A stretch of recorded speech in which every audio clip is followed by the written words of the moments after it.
We have experienced lawyers of the advocates of the High Court. We have doctors. We have accountants. We have bishops. We also have the wannabe men of cloth. Could be I think Honorable Junet qualifies to be a sheikh. So this is a house where people are drawn from different professions and very experienced in different fields. Honorable Speaker, this is also a house, once one debates, must agree that it is a house where the majority will have their way and minority will have their say. When this motion was brought before this House, Honorable Speaker, the majority had their way, as it were then. But the procedures took center stage thereafter. After the majority had their way, the procedures were followed. The minority proposed their names. The majority proposed their names. An ad hoc committee was formed, Honorable Speaker, and they had their own elections, where they elected a chair to chair the ad hoc committee. And the chair of the ad hoc committee, Honorable Speaker, the Honorable Naomi Wako, is a reverend, is a person of great integrity, a person that has served this country in her capacity as a reverend, a person that has served this country as a canon, a person that has served this country as a senator, and a person now is serving this country, Honorable Speaker, as the deputy majority whip, Honorable Speaker.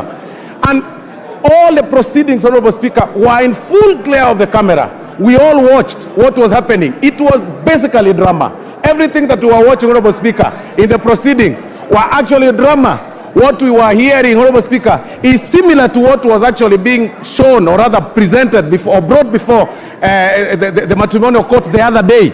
And Honorable Speaker, there is no way a house of competence could have admitted the evidence that was brought.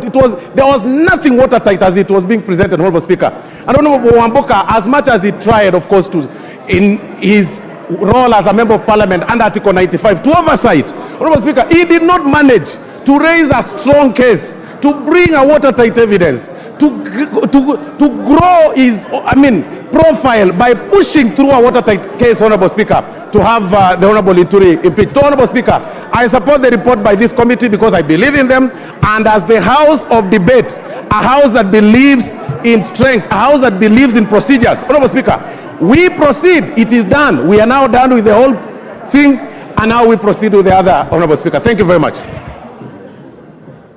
Honorable Robert Mbui, 3 minutes. So thank you, Mr. Speaker. Your thoughts.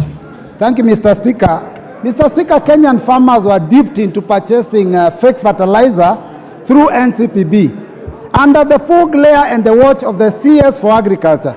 Mr. Speaker, a motion was brought to this House to dismiss that CS, and members of the House voted overwhelmingly to get rid of the CS. Then, Mr. Speaker, a committee of the House was put together to go and confirm the report and the vote of the members of Parliament.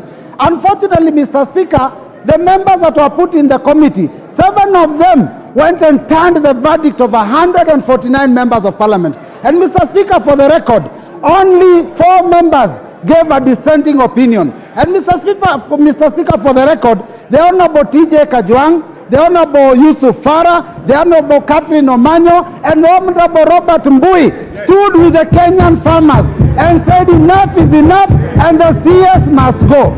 Mr. Speaker, the reality is this, that when we went to that committee, Mr. Speaker, the committee, instead of carrying out investigation as was told by this House, the committee went and turned itself into a Supreme Court of Parliament of Kenya, presided over, Mr. Speaker, by the Lady Justice Naomi Wako. And Mr. Speaker, the rest of us became judges. Mr. Speaker, the question we're asking is this: is the committee of the House supposed to operate like a court, or are we supposed to continue operating like a committee of the House? Order, Honorable Mbui. Honorable Mbui, I did guide you, and you are a member of the committee. I told you you are quasi-judicial. Rules of evidence apply, limitations on hearsay apply, and everything that pertains to proceedings in a judicial court applies. You are quasi-judicial. Thank you, Mr. Speaker. We are quasi-judicial, but we became a court of law. Mr. Speaker, there was one major issue that we noted, that there were key witnesses that Mr. Speaker was supposed to have been called. The Constitution anticipates that we call witnesses. the standing orders of this House, and even the rules of the committee